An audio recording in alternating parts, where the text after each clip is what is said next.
welcome back to Let's Talk Kentucky. We are here with the Let's Talk team. It's Susan Mills, Kim Dixon, Lisa High, and we are joined by our special guest, Daniel Ellis. He's the artistic director of the Woodford Theater. Yay! Welcome to the table. Thank you. I'm very happy to be here.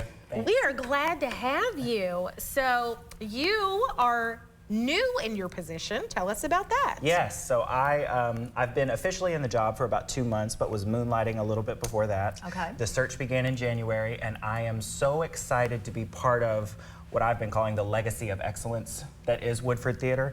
We will hit our 35th anniversary of producing live theater in Kentucky starting this summer. That is fantastic. Wow. Yeah. I love it. Yeah. And so you have a production coming up too. We do, Let's yes. Talk about that. So this Friday, we're going to open Meredith Willson's The Music Man, which a lot of people are familiar with. It was a 1957 Broadway production.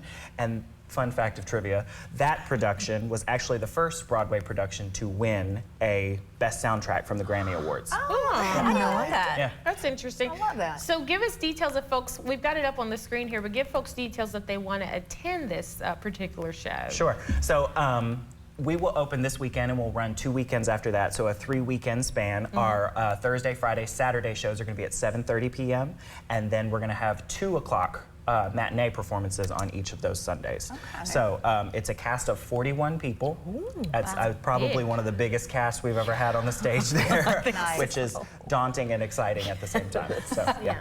Right. So Kim is our resident theater buff, and she was telling me just like what great community support you get. Kim, talk a little bit about that. So Daniel, you came to us at the Woodford Theater as artistic director. You were a school teacher before that. Is that correct? Yes, Here in I Fayette taught County? theater in high school. Yep. Wow. So there have got to be, are there any similarities between being a teacher and running a company? I find that the administrative skills that I gathered through the process of teaching have actually made running a theater company a lot easier. Yeah, It's a lot of bodies and a lot of planning. Yeah. So let me ask you this too.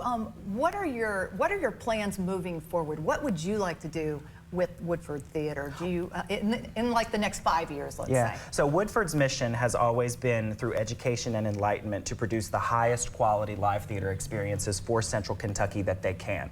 My mission, personal mission, to piggyback on top of that is in millennial speech, is to give everybody an opportunity to step into their celebrity energy.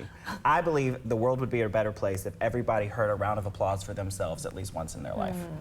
Everybody deserves a moment to shine, and everybody deserves a moment to be celebrated. Theater has always been a space of radical acceptance, and I want Woodford to be that for our community. And Well we want said. that for Let's Talk Kentucky too. Absolutely. We want those moments. Absolutely. So this is a question, this is a tough one, but it really speaks to radical acceptance, which you Yeah. were just talking about.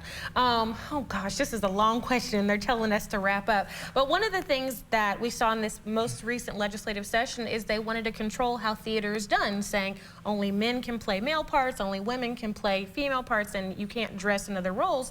And we were discussing that affects Shakespeare and things like that. Yes. So how's the theater community kind of navigating this new terrain of folks, you know, wanting things that societally hurt the artistic expression? Sure. It takes a lot of shows off the table. If for that to move through in span of Kentucky or Tennessee, to think about Hairspray is gone, traditional Shakespeare performances are As gone. You Like It, 12th Night, Yeah. Midsummer Night's Dream. Yeah, all Very of those- popular plays that all of those can't be feature, done. cross-gendering They or all do. something like that. Yeah. The challenge comes in the fact that what we talked about, radical acceptance in the form of empathy, and how do we offer an authentic experience or a highly entertaining experience when those things become limited. Yeah. Thank you so much for sharing. That was a tough question. You didn't know was coming, so I appreciate it. Yeah. Everybody stay with us. Coming up after the break, we'll tell you what's trending and why it has to do with your teenagers.